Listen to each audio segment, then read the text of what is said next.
Hello guys, welcome back to my channel. I hope you all are doing well. आज हम अपना integers का जो हमारा चैप्टर था, जिसकी एक वीडियो में ऑलरेडी अपलोड कर चुके अपने चैनल पे, आप वो जाके पहले देख लीजिएगा। उसी का नेक्स्ट पार्ट लेके आई हूँ। आज हम इसमें देखेंगे multiplication of integers, division of integers and parts of integers. ठीक है, तो आज हम क्या देखने वाले हैं इस चैप्टर में? आज हम देखने वाले हैं नंबर 1, मल्टीप्लीकेशन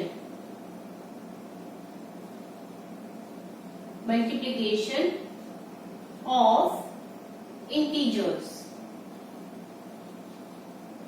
सेकेंड चीज जो आज हम देखने वाले हैं वो है डिवीजन ऑफ इंटीजर्स। थर्ड चीज जो आज हम देखेंगे वो है part of integers, and the last one is properties of integers। ये 4 टॉपिक हैं जिसके बारे में आज हम डिस्कस करने वाले हैं। ठीक है, इससे पहले एडिशन और सब्ट्रैक्शन में आपको ऑलरेडी बता चुकी हूँ, है ना? तो अब हम ये वाली चीजें देखेंगे। तो अब देर किस बात की है, चलिए स्टार्ट करते हैं। सबसे पहले हमारा टॉपिक है topic number 1, multiplication of integers. Multiplication of integers. अब मल्टीप्लीकेशन में क्या करना होता है? देखो, मैंने आपको साइन का मेथड बताया था ना कि एडिशन और सब्ट्रैक्शन के केस में कि साइन कैसे ऐड करते हैं, कैसे सब्ट्रैक्ट करते हैं। सेम वे हमारा मल्टीप्लिकेशन में होगा कि साइंस का कुछ ना कुछ रोल होता है। तो वो क्या रोल होता है वो आप समझो। तो वो साइन के रोल्स जो है हम यहाँ पर दिखा देते हैं कि अगर आपके 2 साइन माइनस के हैं, ठीक है, और हम इनको मल्टीप्लाई कर रहे हैं तो हमें हमेशा आंसर क्या मिलेगा? प्लस का। क्लियर? ये फर्स्ट पॉइंट है। सेकेंड, अगर हमारे 2 साइन प्लस के हैं then also we will get a plus. यानी अगर 2 साइन प्लस के हैं तो हमें फिर से प्लस मिलेगा। क्लियर? थर्ड है कि पहला प्लस का हो जाए, बाद वाला माइनस का हो जाए, तो हमें क्या मिलेगा? तो हमें मिलेगा माइनस। सेम वे अगर फर्स्ट वाला नंबर माइनस हो जाए, सेकंड नंबर प्लस का हो जाए, तो हमें क्या मिलता है? माइनस। ये साइंस जो है आपको बहुत अच्छे से याद रखने हैं, क्योंकि ये ही इंपॉर्टेंट है इसको समझने के लिए। मल्टीप्लिकेशन अगर आपको समझना है तो आपको साइन पता होना चाहिए। क्लियर है? चलो और एग्जाम्पल लेते हैं, फिर समझते हैं कि एक्चुअल में इनका रोल कहां पर आएगा। ठीक है, तो फर्स्ट एग्जाम्पल लेते हैं। Let us take 2 into plus का 2 इंटू प्लस का 5। ठीक है, तो जनरली हम क्या करते हैं, केवल पढ़ते हैं ना 2 5 10। तो ये तो ठीक है, ये 10 हो गया। ठीक है, साइन कौन सा आएगा? दोनों प्लस के, इसलिए प्लस का साइन। क्लियर हो गया? ये चीज तो पढ़ी थी, 2 प्लस के हैं तो साइन किसका आएगा? प्लस का आएगा। सेम वे सेकंड ले लेते हैं। अगर मान लो मैंने ले लिया माइनस का 2 इंटू माइनस का 6, तो क्या आएगा? 6 2 12, राइट? और मैंने बताया माइनस माइनस अगर मल्टीप्लाई करते हैं तो क्या मिलता है हमें? प्लस। तो इसलिए क्या आएगा? प्लस। आई होप यहां तक का समझ में आ रहा है ना? आ रहा है ना? ठीक है, अब देखो नेक्स्ट देखते हैं। अगर मान लो मैं ले लेती हूँ 5 प्लस का मल्टीप्लाई माइनस का 3। क्लियर? एक प्लस का ले लिया, एक माइनस का ले लिया, क्या करेंगे? तो देखो मल्टीप्लाई करना होगा ना, तो 5 3 15। मल्टीप्लीकेशन आप जैसे नॉर्मली करते हो आपको वैसे करना है, बस साइन का आपको ध्यान रखना है। एक प्लस का एक माइनस का, पहला प्लस का बाद वाला माइनस का, तो साइन कौन सा? माइनस। क्लियर? ओके। उसके बाद नेक्स्ट एग्जाम्पल, अगर मान लो आपके पास हो जाए माइनस का 5 इंटू प्लस का 7, तब क्या करोगे? 7 5 35। क्लियर? ओके, पहला माइनस का बाद वाला प्लस का, तो साइन कौन सा आएगा? माइनस। क्लियर है ना? समझ में आ रहा है? Very good. तो ये आपके मल्टीप्लिकेशन के थे। अब इसमें मल्टीप्लिकेशन में आपको कोई भी नंबर हो, कैसे भी नंबर हो, आप इस तरीके से उनको सॉल्व कर सकते हो। सही है? अब इसके बाद हम देख लेते हैं डिवीजन का अगर होता तो क्या होता। तो सेकंड हम देखते हैं डिवीजन, ठीक है, डिवीजन ऑफ इंटीजर्स। तो देखो डिवीजन के केस में क्या करते हैं, अगर मान लो फर्स्ट में एग्जांपल लूं कि आपका नंबर है 10 प्लस का, इसको आप डिवाइड कर रहे हो प्लस के 2 से, तो आपको आंसर कितना मिलेगा?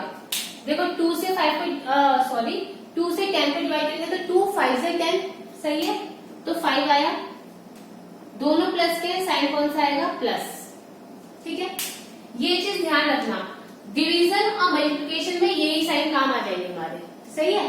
तो इसी रूल को आप मल्टीप्लिकेशन के लिए भी यूज कर सकते हो और डिवीजन के लिए भी। आप ये मान लो कि मल्टीप्लिकेशन के लिए और डिवीजन के लिए, दोनों के लिए काम करता है। तो दोनों प्लस है, दोनों प्लस है, तो क्या आएगा आंसर? प्लस का, सही है। सेकंड एग्जांपल हम ले लेते हैं, मान लो है 12 माइनस का डिवाइड कर रहे हैं माइनस के 3 से, तो आंसर कितना आएगा? देखो 3 4 से 12, राइट, तो आया 4। दोनों माइनस के हैं तो क्या मिलेगा? दोनों माइनस के होते तो प्लस, तो प्लस का 4। Clear? Okay, very good. Now next one is third ले लेते हैं। अगर मान लो आपको दे दिया माइनस का 12 डिवाइडेड बाय प्लस का 4, तो आंसर क्या आएगा? 4 3 से 12, तो 3 तो मिल गया। साइन कौन सा आएगा? पहला माइनस बाद का प्लस, पहला माइनस बाद का प्लस, आंसर क्या आता है? माइनस, सही है ना, साइन माइनस का मिलता है।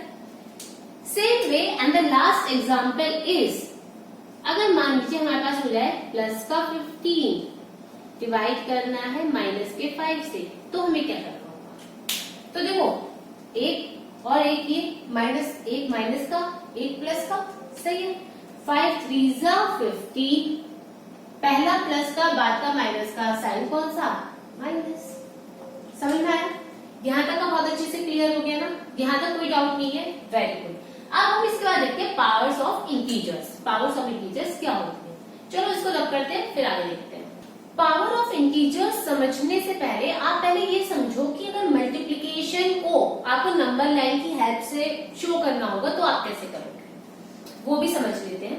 देखो अगर मान लो आपको कहा है कि that you have to show -7 multiplied by 2 on with the help of a number line, ठीक है, या ऑन अ नंबर लाइन। अगर आपको ये शो करना है तो आप कैसे करोगे, इस चीज को समझ लो। तो आप क्या करेंगे, एक नंबर लाइन बनाएंगे, ठीक है। अब इस नंबर लाइन में 0 से स्टार्ट करो। देखो ये माइनस का नंबर है तो आंसर किसका मिलेगा? माइनस का। क्लियर है ना? तो हम क्या करें, हम 0 से स्टार्ट कर ले, फिर 1 2 3 4 5 6 7 8 9 10 11 12 13 14, ठीक है। 14 तक आ गया हमारा। सबके आगे माइनस का साइन, क्योंकि माइनस के नंबर है, लेफ्ट साइड पे माइनस के नंबर लिखे जाते हैं नंबर लाइन के ऊपर, तो सब माइनस के हो गए। क्लियर है? अब इसका देखो माइनस के 7 को किससे मल्टीप्लाई करना है? 2 से। तो माइनस के 7 पर जाएंगे, पहली जंप कहां पर पहुंचेगी? -7 पर। तो ये कहां पर पहुंची? -7 पर, ठीक है। पहली जंप हमारी कितनी बार जंप करनी है? 2 टाइम्स पे। तो फर्स्ट जंप -7, सेकंड जंप 7 2 जा 14, तो सेकंड जंप कहां पहुंचेगी हमारी? 14 पे। तो इसका आंसर कितना आएगा हमारा? इसका आंसर आएगा हमारा 14। कौन सा? माइनस का। -14 पे पहुंची ना? समझ में आ गया? इजी था। कितना भी हो, कोई भी नंबर आपका लिखा है तो कोशिश करना बड़े वाले नंबर को ले लो। बड़े वाले नंबर को लेके जितना भी उसके आगे लिखा है उतनी जंप्स करवा दो उसको। क्लियर? Okay, very good. अब इसके बाद हम देखते हैं डिवीजन के केस में क्या हो सकता है।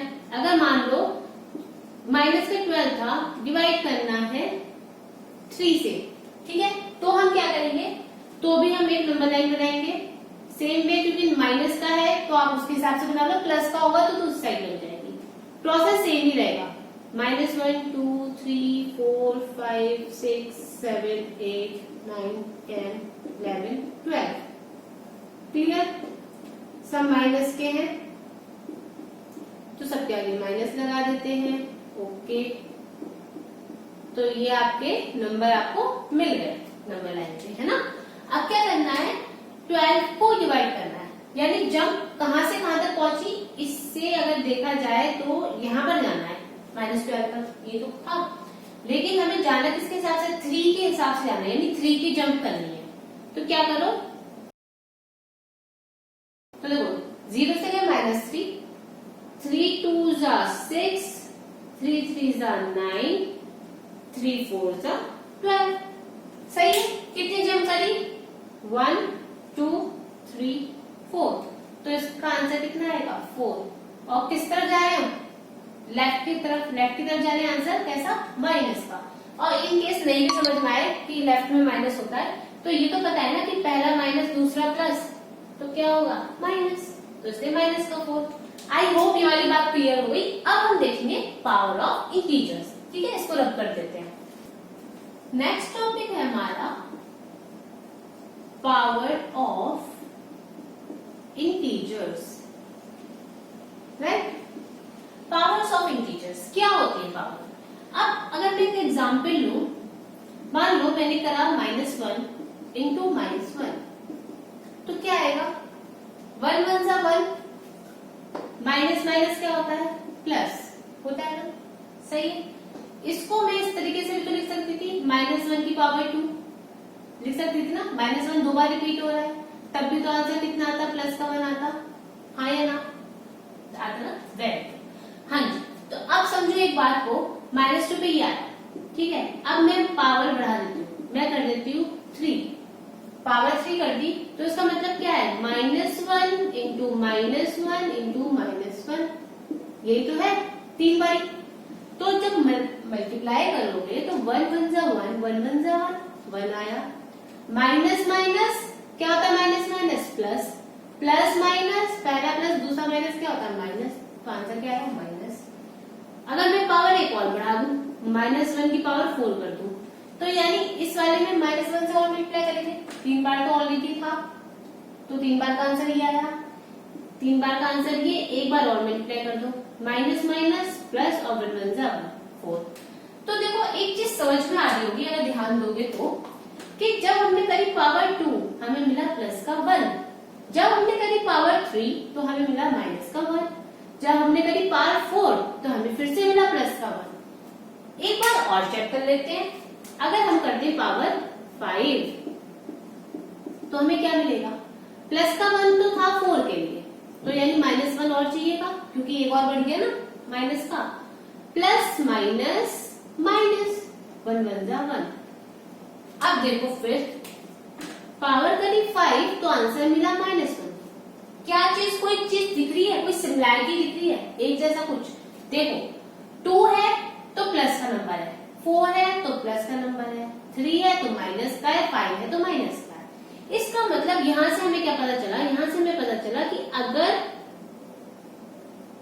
पावर होगी इवन तो आंसर होगा प्लस का, if the power is odd then the answer will be in negative sign. सही है, यानी अगर आपकी पावर इवन है, इवन मतलब 2 4 6 8 जो नंबर 2 से डिविजिबल हो, अगर उस टाइप का कुछ है तो प्लस का साइन आएगा। अगर पावर आपकी ऑड है यानी 1 3 5 7 ऐसा कुछ, तो आपका आंसर आएगा माइनस का। ये कब आएगा, जब हमारे साइंस चल रहे होंगे, माइनस माइनस ऐसा कुछ चल रहा होगा उसके केस में, ठीक है, सारे नंबर माइनस के होंगे उस केस की बात हो रही है। प्लस या माइनस का सिंगल नंबर है तो आप इस रूल से निकाल सकते हो, उसके अलावा सारे नंबर अगर माइनस में है, बहुत सारे नंबर हैं, then you will use it, ठीक है। आप ये वाला इस्तेमाल करोगे और आप उससे अपना आंसर फाइंड आउट कर लोगे कि कौन सा आपका साइन आना चाहिए। क्लियर है, इतना समझ में आ गया, वेरी गुड। इसे रब करते हैं। अब लास्ट टॉपिक देखते हैं, that is properties of integers, ठीक है। नेक्स्ट टॉपिक है हमारा properties, properties of integers. Properties of integers क्या होता है, प्रॉपर्टीज ऑफ इंटीजर्स में सबसे पहला हमारा आता है क्लोजर प्रॉपर्टी। कौन सी प्रॉपर्टी, क्लोजर प्रॉपर्टी। क्या कहते हैं क्लोजर प्रॉपर्टी, ऐसे लगा देते हैं। क्लोजर प्रॉपर्टी, क्लोजर क्लोज से बना है, क्लोजर यानी बाउंड यानी बंद कर देना, है ना। तो क्लोजर प्रॉपर्टी का मतलब क्या है कि अगर आप एडिशन, सब्ट्रैक्शन, मल्टीप्लिकेशन या डिवीजन कोई सा भी रूल लगाओ तो वो दोनों इंटीजर्स अगर हैं तो वो जो आंसर आएगा, फाइनल आंसर जो आपको मिलेगा वो भी इंटीजर ही मिलेगा। अगर ऐसा मिल रहा है तो वो आपकी क्लोजर प्रॉपर्टी हो जाएगी, अगर ऐसा नहीं मिल रहा तो क्लोजर प्रॉपर्टी नहीं होगी। फॉर एग्जाम्पल आप ये समझो, अगर मैंने आपसे कहा 6 + 2 एडिशन का केस लेके चल रहे हैं, ठीक है, सारी प्रॉपर्टीज दिखा दूंगी, ये ऐड का केस है। अगर आप ऐड कर रहे हो तो 6 + 2 कितना मिला? 8। 6 क्या है? इंटीजर। 2 क्या है? इंटीजर। आंसर क्या मिला? इंटीजर। यानी ये कौन सी प्रॉपर्टी हो गई? Closure property.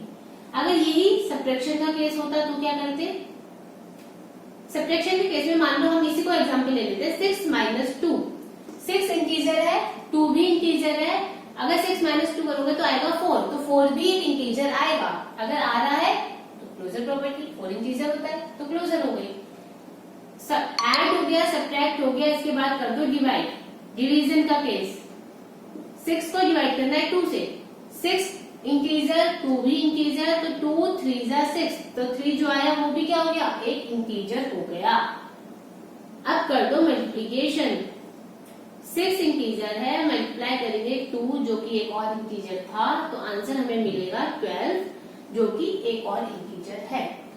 इसका मतलब हमने क्या समझा? इसका मतलब हमने ये समझा कि अगर हम कोई भी दो नंबर ले रहे हैं, उनके ऊपर एडिशन, सब्ट्रैक्शन, मल्टीप्लिकेशन या डिवीजन कोई सा भी रूल लगा रहे हैं तो हमें हमेशा आंसर क्या मिलेगा? इंटीजर ही मिलेगा। और अगर इंटीजर मिलता है तो उस प्रॉपर्टी को हम क्या बोल देते हैं? क्लोजर प्रॉपर्टी बोल देते हैं। आई होप समझ में आ गया है ना। चलो अब नेक्स्ट प्रॉपर्टी देखते हैं।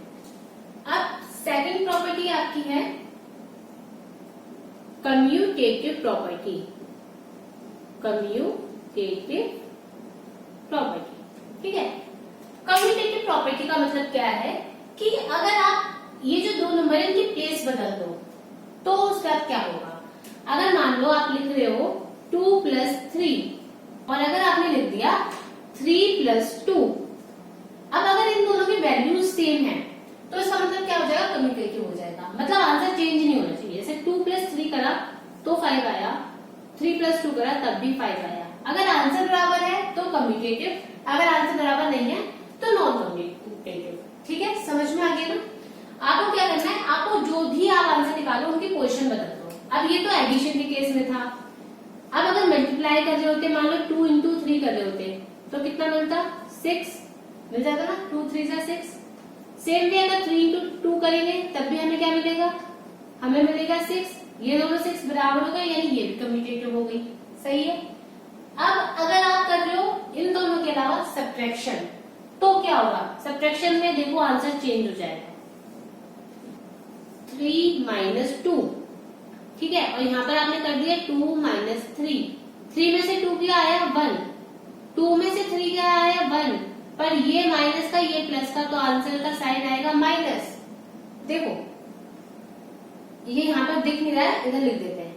3 - 2 अगर हमने किया तो हमें मिला 1। 2 - 3 हमने किया तो हमें मिला -1। माइनस का 1 जो होता है 1 के बराबर नहीं होता, नहीं होता ना। 1 कहाँ आता है? राइट साइड पे, 0 के नंबर लाइन पे। -1 का आता है लेफ्ट साइड पे। दोनों बराबर नहीं होते, ये छोटा होता है -1, तो यानी आंसर गलत। सेम में अगर आप डिवाइड करोगे तो डिवाइड में भी आपका आंसर गलत आएगा। यानी आप ये कह सकते हो कि जो कम्यूटेटिव प्रॉपर्टी होती है वो सिर्फ और सिर्फ एडिशन और मल्टीप्लिकेशन के केस में ही वैलिड होती है। ठीक है, माइनस के केस में या डिवीजन के केस में और में हो भी सकती है, नहीं हो सकती है, डिपेंड करता है केस क्या है। ठीक है, आपको इतनी बात समझ में आ गई। चलो अब इसके बाद हम थर्ड प्रॉपर्टी देखते हैं आपकी, इसको रब कर देते हैं। थर्ड प्रॉपर्टी है आपकी आइडेंटिटी प्रॉपर्टी। ठीक है, आइडेंटिटी भी आपकी दो टाइप की होती है। पहली होती है एडिटिव, एडिटिव आइडेंटिटी। एडिटिव का मतलब क्या होता है? देखो एडिशन से मिलता जुलता लग रहा है ना। ऐड करने को बोलते हैं या एडिशन करने को बोलते हैं, मतलब क्या होता है? प्लस करना। यानी एडिटिव आइडेंटिटी का मतलब क्या है? जो प्लस के केस में लगेगी। ठीक है, अब आप सोचो, थोड़ा दिमाग लगाओ। अगर मान लो मैंने लिखा 2 और मैं कह रही हूँ ये 2 ऐसे का ऐसे हमें मिल जाए, पर मुझे इसमें कुछ प्लस करना है, यहाँ पर मुझे कुछ ऐड करना है, पर ये आंसर सेम मिलना चाहिए। तो आप क्या करेंगे इस केस में? आप क्या करोगे? आप कहोगे मैम ऐसे तो कुछ हो ही नहीं सकता, तो हम 0 लगा दें। 0 लगाते ही आपको क्या हुआ? 2 मिल गया। सही है। सेम वे अगर मैं आपसे कहूं कि आप 17 है और इसमें आप कुछ ऐड करो, बट आंसर 17 ही मिलना चाहिए, then again what you will have a 0 जिसको आप ऐड करके बाद 17 ले सकते हो। सही बात है। यानी 0 ही इकलौता ऐसा नंबर है जिसको ऐड करने पर किसी नंबर के साथ आंसर सेम रहता है, चेंज नहीं होता। बात समझ में आ रही है? तो इसका मतलब एडिटिव आइडेंटिटी क्या हो जाएगी? एडिटिव आइडेंटिटी होती है 0। ठीक है। यानी अगर किसी ने भी आपसे पूछा एडिटिव आइडेंटिटी क्या है, तो एडिटिव आइडेंटिटी होगी 0। ठीक है, क्योंकि 0 ही इकलौता नंबर है जिसको किसी भी नंबर के साथ ऐड करेंगे तो आंसर सेम आएगा। क्लियर? फर्स्ट हो गई एडिटिव। सेकंड होती है मल्टीप्लिकेटिव। क्या होती है? मल्टीप्लिकेटिव। Multiplicative identity. क्या होती है मल्टीप्लिकेटिव आइडेंटिटी? देखो, मल्टीप्लिकेशन कुछ समझ में आ रहा है, यानी मल्टीप्लाई करने पर आइडेंटिटी मिलनी चाहिए। आइडेंटिटी का मतलब होता क्या है? आपकी पहचान, है ना? आपकी पहचान आप खुद हो, मेरी पहचान मैं हूँ, मेरी जगह कोई और आगे खड़ा हो जाएगा तो वो मैं ही बन जाएगा, है ना? वो अलग रहेगा, मैं अलग रहूंगी। सेम वे आपकी जगह पर कोई और आ जाएगा तो आपकी पोजीशन वो ना ले सकता है, वो कोई और ही रहेगा। सही है। तो वही चीज आइडेंटिटी का मतलब होता है, यानी नंबर सेम रहे। उसकी 2 की पहचान क्या थी? वो खुद था 2, इसलिए हमने 0 लगाया ताकि वो चेंज ना हो। सेम वे मल्टीप्लाई के केस में होगा कि अगर हमने मान लो 12 है हमारा, 12 में हमने किसी नंबर से मल्टीप्लाई करा, हमें 12 ही मिलना चाहिए। क्यों? क्योंकि 12 की आइडेंटिटी है ना कि वो 12 है। 12 की जगह आप ऐसे तो नहीं कर सकते कि 22 लिख दो या 47 लिख दो, कल नहीं भाई हम तो ये लिखेंगे, नहीं हो सकता। क्यों? क्योंकि 12 है, उसकी आइडेंटिटी वो खुद है, उसकी जगह कुछ और नहीं आ सकता। तो इसका मतलब 12 में किस नंबर से मल्टीप्लाई करें कि 12 मिल जाए? देखो, 0 से मल्टीप्लाई कर दिया तो 0 हो जाएगा, 0 से किसी भी चीज को मल्टीप्लाई करते 0 मिलता है। तो क्या करें? याद करो, केवल याद करो। 12 बनता, वेरी गुड, 12। तो यानी क्या आएगा? 1। सही है। सेम भी अगर मान लो मैं यहाँ पे लिख देती हूँ 102, अब मैं कह रही हूँ इसको कुछ ऐसे नंबर से मल्टीप्लाई करो कि 102 ही मिल जाए, फिर क्या करोगे? 102 1 जा 102। क्या समझ में आया भाई? ये समझ में आया कि 1 ही इकलौता ऐसा नंबर है जिससे अगर हम किसी नंबर को मल्टीप्लाई करते हैं तो वो वापस से अपने आप में ही आ जाता है। ठीक है, यानी चेंज नहीं होता। तो मल्टीप्लिकेटिव आइडेंटिटी हमें क्या मिल गई? 1 मिल गई। बात समझ में आ रही है? यानी हमारा 2 आइडेंटिटीज थी, एक थी एडिटिव आइडेंटिटी जो हमें 0 मिली, एक हुई मल्टीप्लिकेटिव आइडेंटिटी जो हमें 1 मिली। अब 2 प्रॉपर्टीज और है, अब वो देखते हैं। ठीक है। नेक्स्ट आइडेंटिटी आपकी थर्ड आइडेंटिटी है एसोसिएटिव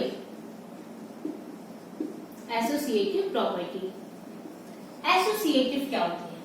एसोसिएटिव का मतलब समझ सकते हो, एसोसिएट करना। अब वो क्या होता है वो भी नहीं पता।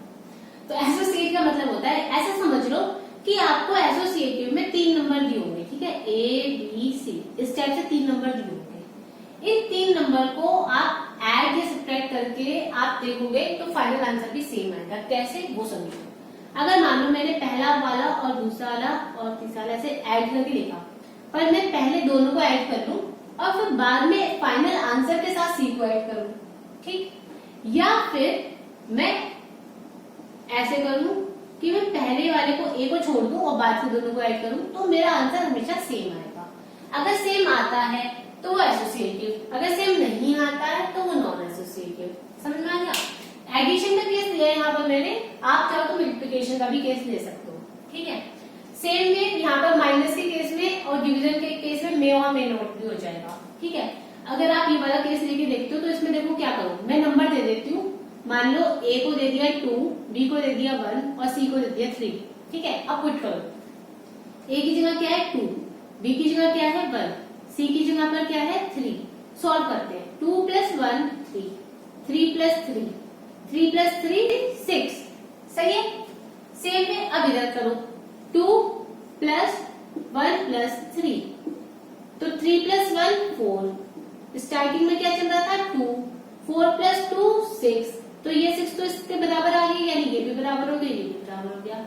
यानी यहाँ से हमें क्या पता चला, यहाँ से हमें पता चला चाहे किसी भी दो नंबर को पहले ऐड कर लो और बाद में तीसरे वाले को ऐड कर दो, या पहले को छोड़ के बाद के दो को ऐड कर दो, फिर बाद में पहले वाला ऐड कर दो, आंसर हमेशा सेम रहेगा। तो ये वाला जो रूल है ना, ये वाला, इसको ही हम बोलते हैं एसोसिएटिव प्रॉपर्टी। ठीक है, याद रहेगी, वेरी गुड। अब ये तो थी एडिशन के केस में। अब इसी को अगर मल्टीप्लिकेशन के केस में आप देख लो, तो प्लस की जगह बस प्लस की जगह बस मल्टीप्लिकेशन का साइन लगा दो, तो ये रहेगी a इंटू बी इंटू सी।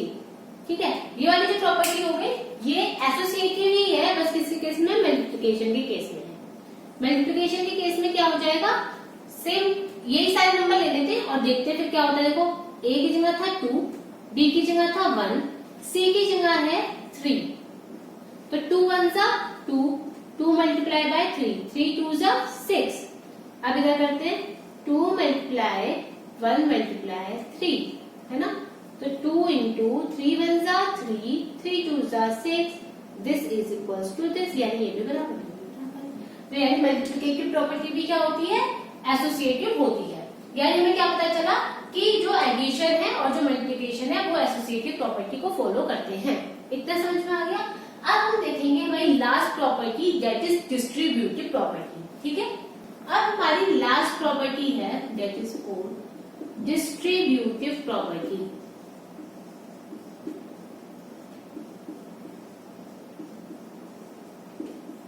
ठीक है, डिस्ट्रीब्यूटिव प्रॉपर्टी को हम मल्टीप्लिकेशन ओवर एडिशन भी बोलते हैं। क्या बोलते हैं, मल्टीप्लिकेशन ओवर एडिशन। ठीक है, मल्टीप्लिकेशन ओवर एडिशन भी बोलते हैं। इसका मतलब क्या होता है डिस्ट्रीब्यूटिव प्रॉपर्टी का, इसको ऐसे समझो कि अगर वही हमारे पास 3 नंबर थे ए बी सी, तो इसको हम इस तरीके से दिखा दें, a इंटू बी प्लस सी, जो कि किसके बराबर हो जाएगा, देखो a इंटू बी, फिर कौन सा साइन है प्लस का, फिर a इंटू सी। ठीक है, ये चीज आपको याद रखनी पड़ेगी। आप क्या करोगे, जैसे आपने ऐसे लिखा, पहले मल्टीप्लिकेशन का साइन, फिर बाद में प्लस का साइन, फिर पहले वाले नंबर की मल्टीप्लाई पहले वाले के साथ लिख दिया, फिर साइन लगा दिया, फिर पहले वाले की मल्टीप्लाई दूसरे के साथ लिख दिया। ठीक है, ये हमारी होती है डिस्ट्रीब्यूटिव प्रॉपर्टी या मल्टीप्लिकेशन ओवर एडिशन। अगर इसकी जगह में नंबर ले लेती हूँ तो आप आंसर देखना सेम आएगा। नंबर ले लेते हैं, for example a equals to 2, b equals to 3 and c equals to 4। ठीक है, करो, यहाँ पर पुट करते हैं, a इंटू बी की जगह है 3, c की जगह है 4, करो सॉल्व, कितना आएगा 2 इंटू 4 प्लस 3 7, 7 2 जा 14, मिला हमें 40। ठीक है, अब यहाँ पर ये करते हैं a इंटू बी, a की जगह है 2, b की जगह है 3, प्लस a की जगह है 2, c की जगह है 4, 3 2 जा 6, 4 2 जा 8, 6 प्लस 8 14 होता है ना। अब देखो ये 14 है, ये 14 है, इक्वल आ गया, यानी यहाँ से हमें क्या पता चल गया कि ये इस प्रॉपर्टी को सेटिस्फाई कर रहा है, इस प्रॉपर्टी को सेटिस्फाई कर रहा है। इसका मतलब जो भी मल्टीप्लिकेशन ओवर एडिशन होता है वो डिस्ट्रीब्यूटिव प्रॉपर्टी होती है और हमें आंसर सेम होता है ना। ये तो हुआ, हमारा आंसर सेम हो गया, यानी इसको फुलफिल कर दिया, यानी ये वाली प्रॉपर्टी वेरीफाई हो गई कि हाँ भाई ऐसा होता है। ऐसा नहीं है कि ये अलग आंसर देगा और ये अलग आंसर देगा, दोनों आंसर हमारे सेम होंगे। इतना समझ में आ गया, वेरी गुड। ये जो प्रॉपर्टी थी ये हमारी लास्ट प्रॉपर्टी थी इस इंटीजर्स चैप्टर की। इसके बाद अब नेक्स्ट चैप्टर हम स्टार्ट करेंगे और अगर आप चाहें तो आप मुझे कमेंट सेक्शन में बताइएगा, मैं नेक्स्ट एक्सरसाइज पहले इसकी जो एक्सरसाइज है पहले वो स्टार्ट कर लूंगी, उसके बाद में नेक्स्ट चैप्टर स्टार्ट कर दूंगी। और हाँ, एक और चीज आपके लिए एक सरप्राइज है। सरप्राइज ये है कि अगर इस वाली पर्टिकुलर वीडियो पे जो मैं क्लास 7 की सीरीज स्टार्ट करी है, जैसे मेरे 100 लाइक्स होते हैं तो ये सारी चीजें जो मैं आपको ब्लैक बोर्ड व्हाइट बोर्ड पे जो लिख के दिखा रही हूँ, इस चीज की आपको एक पीडीएफ दूंगी जिसमें आपके सारे जो भी इम्पोर्टेंट पॉइंट्स होते हैं वो होंगे हैंड रिटन और आपको कुछ क्वेश्चंस भी होंगे प्रैक्टिस के लिए। अगर 100 लाइक्स हो जाते हैं तो इसलिए कोशिश करिएगा कि अगर आपको वीडियो पसंद आती है तो आप उसे लाइक जरूर करिएगा और मेरे चैनल को सब्सक्राइब कर लीजिए आगे के नई नई वीडियोस के लिए। चलिए मिलते हैं नेक्स्ट वीडियो में नेक्स्ट चैप्टर के साथ। Till then take care of yourself.